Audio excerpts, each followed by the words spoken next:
This dog is my stress reliever after my dog was passed away. He is trying to be with me all the time. I guess he know that I am very sad that my dog was gone. You came in at the right time, baby. You have changed my life. Everything I do, I want you there. So papaliguan namin yung aso namin since this dog is always go inside my room and sometimes he wants to snuggle, gusto niya maglambing habang nakahiga ako sa higaan sa kama ko. Seems like my dog doing. And pinagtakang ko lang this dog kasi before namatay yung aking dog, naging close sila, naging friends sila, naglalaro sila, hinahayaan niya na pumasok siya sa room ko, even though before she is not allowing that to any dog because I have 4 dogs, so the 3 dogs not allowed to enter my room, just only my dog. She is jealous if some one dog or the other dog was get in my room. But before she passed away, she is trying to I just wondering that why she is make friend this dog, and then she's not best off if he is going my room and I play with him, and at the same time I play with her. Yung parang tipong siya, okay lang sa kanya, pero before nagagalit siya. Yun ang based on my observation. I'm trying my best. I'm trying to understand more and more about dog, because before talaga hindi ako as in sa pet lover, but since that na napalapit sa akin yung aso ko at parang anak ko na rin yung ganun, kaya parang masakit talaga sa akin nung time na nawala na siya. We're trying our best to save her life, pero hindi na talaga kinaya. Ilang beses na namin siya dinala sa doktor, pero nag-give up na rin talaga siya. Kaya it's really sad na ganun. Kahit aso lang, di ba? Masakit pa rin sa loob. Masakit sa loob pala na mawala ng alaga, lalo na pag napamahal mo na sila. Kaya itong aso na to is siyang nagpupuno sa tuwing namimiss ko yung aso ko. Ito lahat ng ginagawa ng aso ko before, ginagawa na rin niya. Like pagsarado yung pinto ko, nangangatok siya, gusto niyang pumasok. And then kung saan natutulog yung aso ko before, doon na rin siya natutulog. Kaya parang nakikita ko yung behavior ng aso ko is nakikita ko na rin dito sa aso na to. Kaya siguro naisip ko na siguro kailangan kong pag-aralan pa yung mga behavior ng mga aso.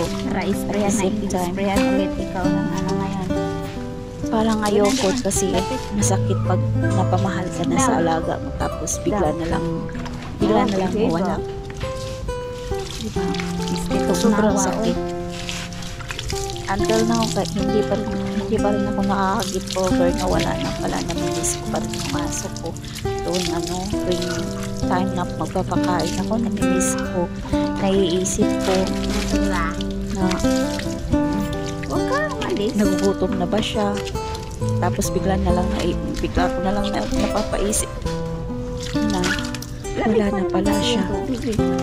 Kaya diba, parang ang hirap pa rin tanggapin. Pero ganun pa man, life must go on daw. Parte na kasi sila sa buhay namin, mga bata. Sila ang kalaro. Parang tao na rin ang turing namin sa mga alaga namin. Ika nga, dog is a man's best friend. Alright? Kasaan ako eh. Kaya nasasad talaga ako.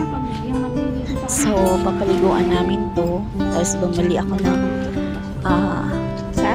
Dalawa talaga. spray pangtanggal sa kati-kati at saka yung yung garapata to make them sure that they are healthy at wala silang mga sa katawan.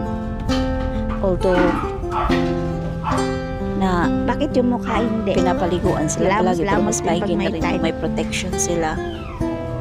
Kaya mas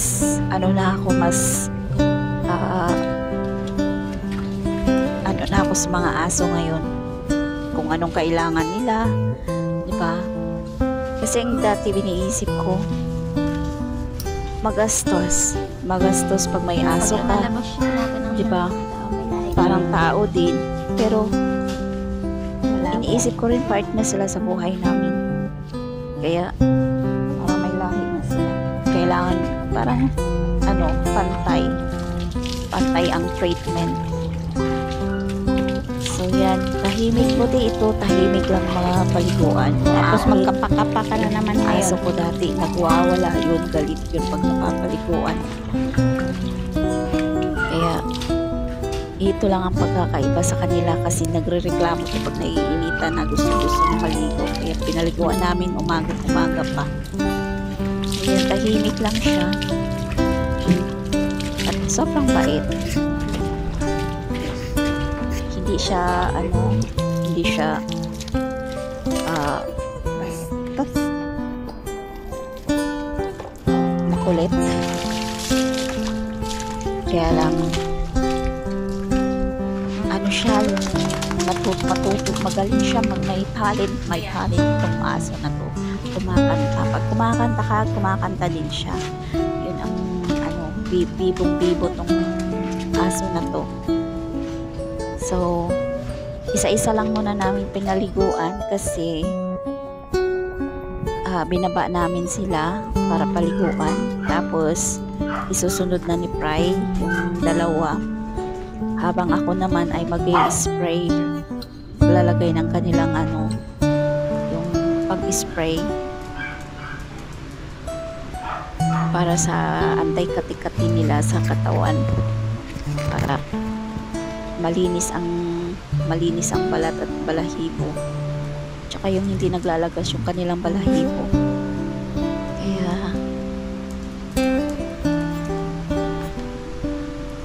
thankful ako na tinutulungan ako ni Pry, although sila talaga ang nag-aalaga dito sa tatlong aso kasi nga yung mga baby pa to, sila ang nagdala sa bahay ng aso na yan. Pero yung aso ko is nagsiselos if ever na hahawakan ko sila, kaya iwas ako kasi naaawa ako pag hinawakan ko yung mga aso na to nung buhay pa yun is nagagalit. So binubugbog niya, kaya naaawa ako, kaya iniiwasan kong lumapit sa kanila. Although sometimes hinahawakan ko sila, nilalaro ko sila, pero pag alam ko na nagagalit na yung aso ko, siya naman ang nilalaro ko. Siya naman ang kinakausap ko, kahit even though that hindi marunong sumagot yung aso. Pero alam ko talaga sa sarili ko na nakakaintindi, even though aso lang sila, nakakaintindi sila sa ano natin, sa mga sasabihin natin. So, bangon-bangon na, pwede na naman pumasok sa kwarto ko. Anyway guys, thank you so much for watching my video. And hope you guys are doing well and have a good day everyone. Maybe one